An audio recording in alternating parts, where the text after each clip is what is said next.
Hey, what's up? It's your girl, Miss P, and I am back on this YouTube thing. Yes, I did go missing for a little bit, but life always hits in different ways. But this time, I got some stories for you. Like, share, and subscribe. Hey, what's up? It's your girl, Miss P, and I somewhat have a story, but also kind of letting people know some things about myself. Well, I wasn't always a mama's girl, as they say, and I for shit show wasn't a daddy's girl. Okay. I turned into a mama's girl after I got sick because growing up, I wasn't the best child, and I have to own up to my faults. And when I came out the womb, I was trouble. Okay, I cried nonstop. My mama already told me it was kind of difficult to have people babysit me because I was a loose little cannon. Okay, I had stuff to say and nobody understood, which followed me all my life. And from about, from a baby all the way up until my teenage days, I felt like my mama didn't understand me. I felt like my sister was her favorite. And they had 5 years together. Me and my sister are 5 years apart. She's older than me. And so they had a bond, okay? And a little bit of my father's past, it just wasn't too kosher of how I came about, okay? And so I don't know if that whole, you remind me of your father thing, I don't think none of that played a part. But we just was not good at communicating whatsoever. It was always an argument. It was always a misunderstanding. It was always misinterpreting my words or me misunderstanding her words. It was just weird. It was not I felt like the black sheep within our, within the three of us, because it was just three of us. And so my mom took up psychology to understand me, as well as, that's one of the classes and courses and career things that she wanted to take for a degree or what have you. And she has her minor in psychology. And so she, tried to understand me more, but it just never panned out right. So we went to a therapist. We tried that for a little bit. And that didn't work out either. The lady was nuts. Like, how therapists be nuts, I have no clue. But she was telling, like, on the visits, she was trying to indicate that I was hearing voices. And I'm like, no, I'm listening to myself, ma'am. I don't know. Like, what I'm doing, I'm listening to myself. There's no voices in my head. So she kept saying it so much, and I felt as though, let me emphasize that part, I felt as though my mama was listening to the lady instead of listening to me. But because they could understand each other, I just automatically just crossed it off. I was like, oh, she not listening to me whatsoever. And so I'm like, this ain't gonna work. So I go to class, and I end up in behavior classes. This is around the same time. I end up in behavior classes because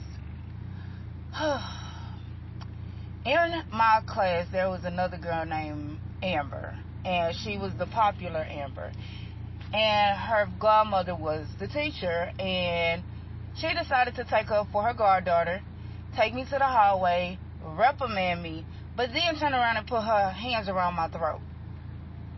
And I tried to tell my mom about it. She listened to me, but it wasn't enough for me.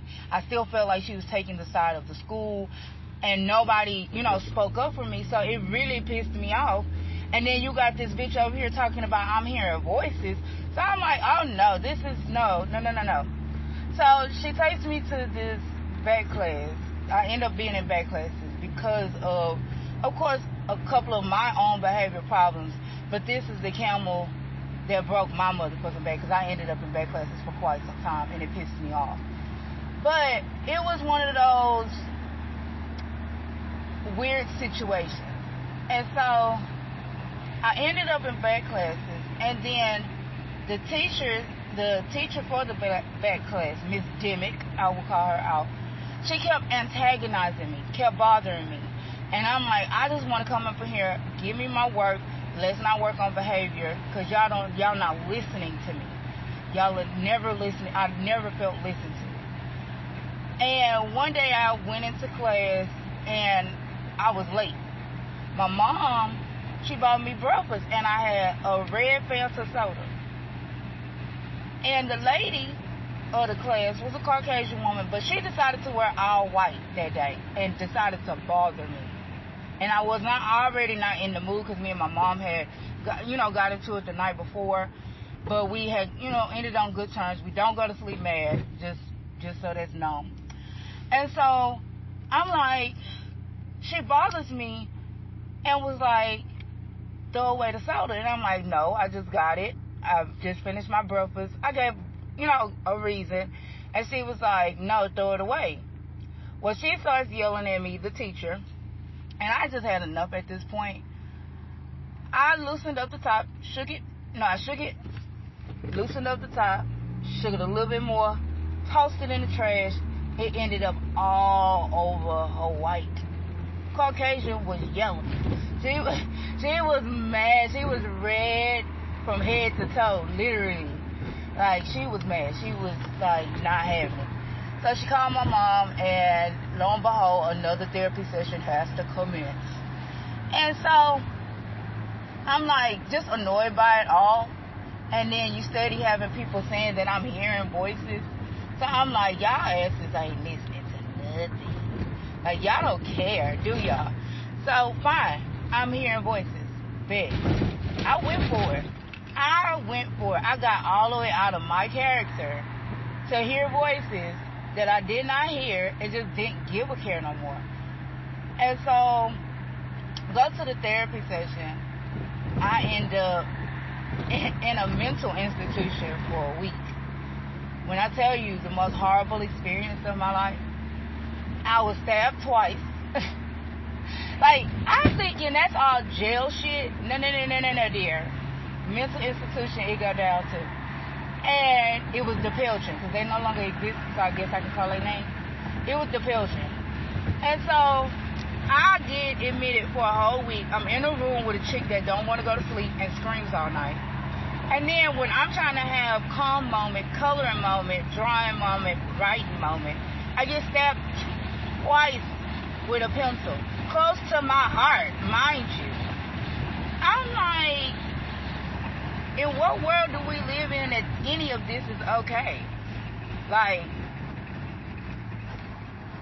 so I get stabbed close to my heart, and then I turn around and get stabbed in my back on the same side of my heart. So I'm like, this girl trying to get me for real. And I tell my mama about it, and she was horrified. And so she was trying to get me out of there, but they was like, you have to complete the week. She brought me a Bible, and we communicated a little bit better. But it wasn't still 100%. Well, after I finished that phase of my life, I was still in back classes or what have you, and everything was just not, it was not okay. None of it was okay. My life kept crumbling because everybody just kept misunderstanding me, not wanting to hear me, I don't know, maybe I didn't explain shit right of how I felt and wanted to be treated and stuff, or whatever. I had a phase where I didn't do my hair at all, didn't care. And mom was not really supportive of that phase because it was like, there's no reason for you not to do your hair. I didn't care anymore. I was in a deep depression to the point I didn't care. Hygiene, nothing. I didn't care. Because it was like, if I'm non-existent in my words, I'm non-existent overall. And I was like, I don't exist. So there's nothing else to be done at this point. Well, the turnaround came in when I got sick. And of course, tragic things, cause for, closeness to happen. And so because I basically had to start over from being a baby, we bonded a lot more because we were dealing with my sickness together, because we both didn't know what was going on. Nobody knew. Nobody in my family has this. And so I was like, okay, I can, get past all of, our past. We are in this together. And so we started going to church functions together and conferences and luncheons. Because my mom is a minister. So wherever she went, basically I had to go. So it was just, and I was on the walker. So it was like one of those, I got to do what I got to do. Like, I need her to be, come on, honey. I need her to be with me. And I got to be with her. And so, yeah, I went everywhere she went. And Bible study, ministers meeting. Like, there was no, any time that I was able to go with my mom just to get out the house, I did go. And it was mostly church events. But it got me closer to God as well, and my spirituality. Now, I am non-religious. I embrace all religions because there's multiple ways to serve the Most High. But hey, sometimes you raise a certain way and it's just in your DNA. Okay? So, I was just one of those, I was just there. And we ended up getting closer by that because we had the spiritual growth together that we, had in common to talk about. And, what we observed, the rights and wrongs, the goods, the bads, the uglies, all of that. And so we had a spiritual connection when we were in two different locations. And it strengthened us, like, a lot more. Because I was at this cute shoe night. It was a church event, yes. My mom was coming later. She had to go and do a conference or something like that. No, not a conference. She had somewhere to preach at before she could meet me there. And so I was there. And, it was, it was cute. It was like a clubbing type thing. Like, you bring in your shoe, your cutest shoe, and whoever got the cutest shoe, they win the door prize. But it was also, some church things going on at the same time, but it was on a Friday night. So it made it for even, just, a church little outing, something different to do. And it was fun. And I would sing on the programs and stuff like that. Well, it was this one lady there, and it's like one of those, you don't let everybody pray for you at all. And this lady kept trying to touch me and pray for me, and I'm like, no, I'm okay. And this was like deep in my sickness, so I understood if some, spiritual leaders had a discernment about me. But I also learned during those times, you don't let everybody pray for you, because not everybody mean you well. So it was like, okay, do that thing.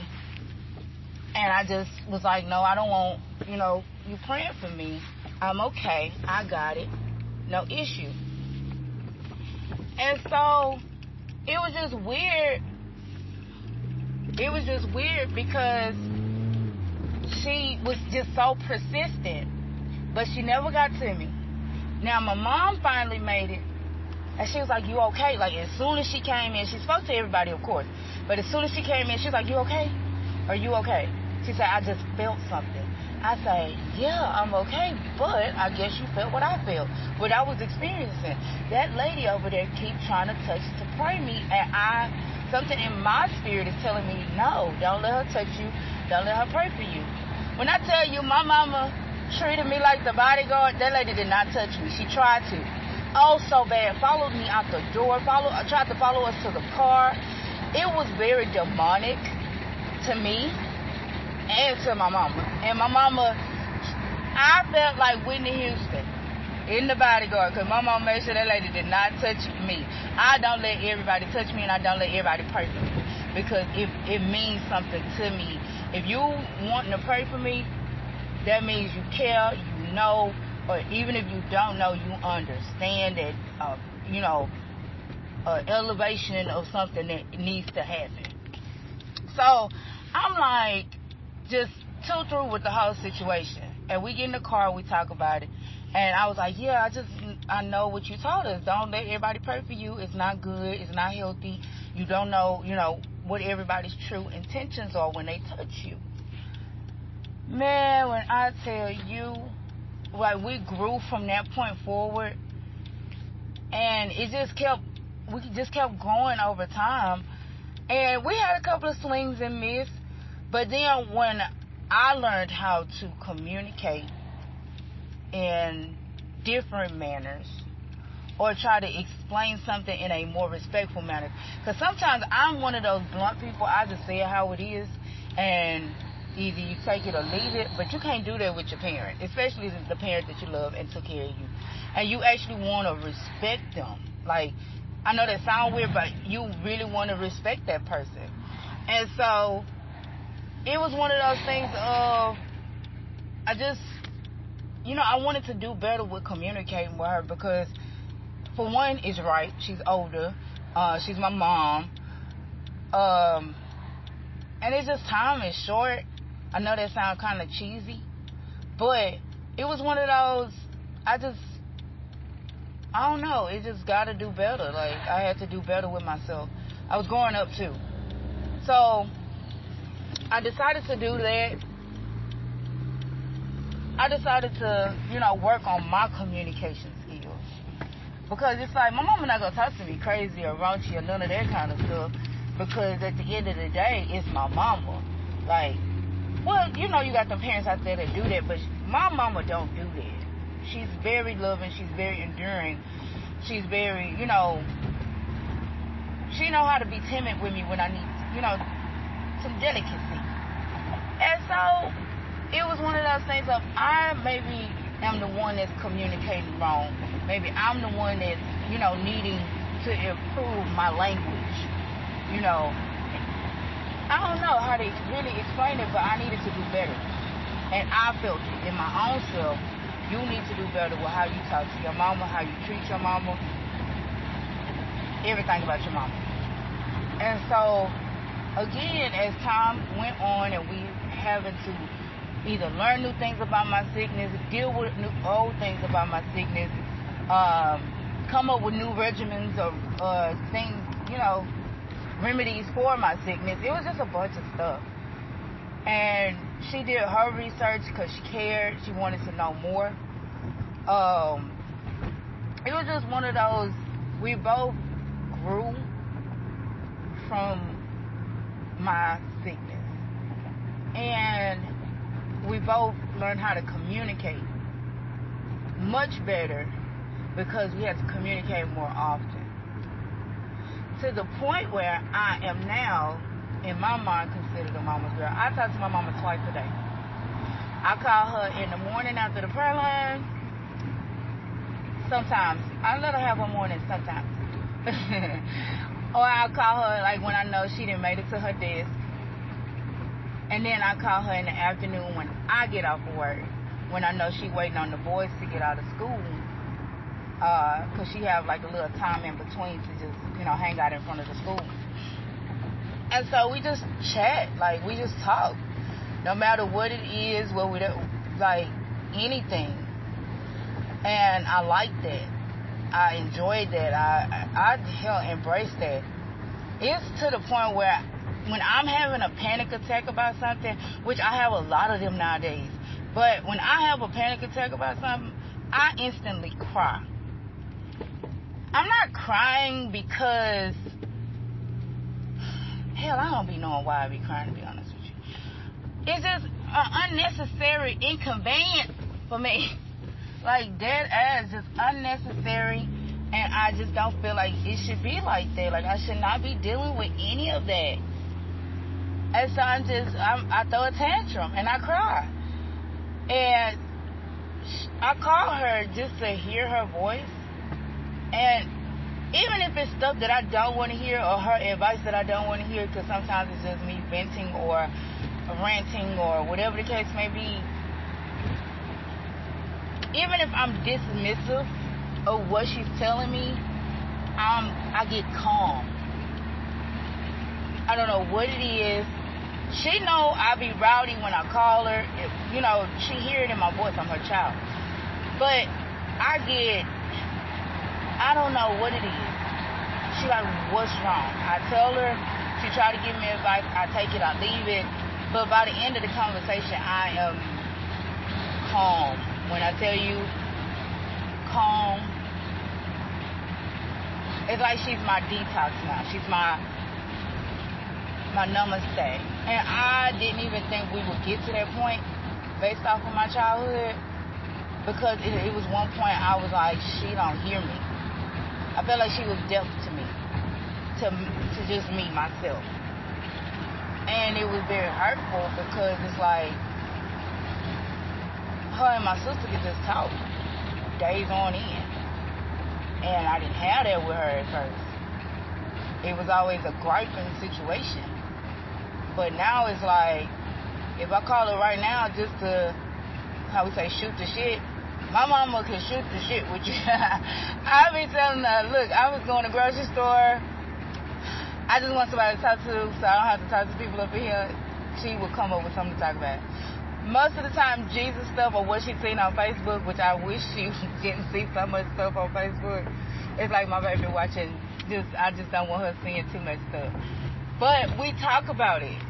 Like, I kid you not, live moment right now. As soon as I finish this story, I'm calling my mama because I'm going into HEB and I don't want to talk to nobody. And I know she got conversations there. Because she just sent me a couple of videos that we can talk about on Facebook. It was one of these little girl dancing. She was shaking the jive, honey. But, yeah, it was like, it's dope now that I can talk to her. And I took her out not too long ago. I do mommy-daughter dates now. I'm getting into that. Her birthday just passed, November the 2nd. And I'm just thankful that I was able to rectify the situation. Because I never want to be that child crying after the fact. Never want to be that child trying to apologize after the fact. Never trying to be that child talking about, when I see you in heaven, this, that. No. I fix it now. Whatever it is, try to fix it now. I know all things ain't solvable. But if you can fix it, fix it. It ain't worth it. It ain't nothing like, it ain't that serious. Especially if it's just a communication barrier. Love language is not just for relationships. It is for all relationships. Your mother-daughter connection is a relationship. Hell, daughter-father relationship, that's a relationship. Son-mother connection, that's a relationship. Son-father connection, that's a relationship. Fix it, whatever it is. Communicate. Talk about it. Write it down if y'all can't talk. I miss those days writing letters. You can think about it. You can ponder on what was said. You can't just automatically answer back to mid-text, conversation like this. But yeah. So that is my mama girl story. Love her with all my heart and all my parts. Y'all just, fix whatever relationship it is that you just feel as though the communication is off. Sometimes it might be you. You gotta work on your tone, your language, your demeanor, your attitude. Whatever you expecting from them, make sure you can, reciprocate it yourself. Like, do it yourself. Or it might be impossible. Who knows? Well, like I always say, God bless your heart and all your parts. Like, share, subscribe. Bye.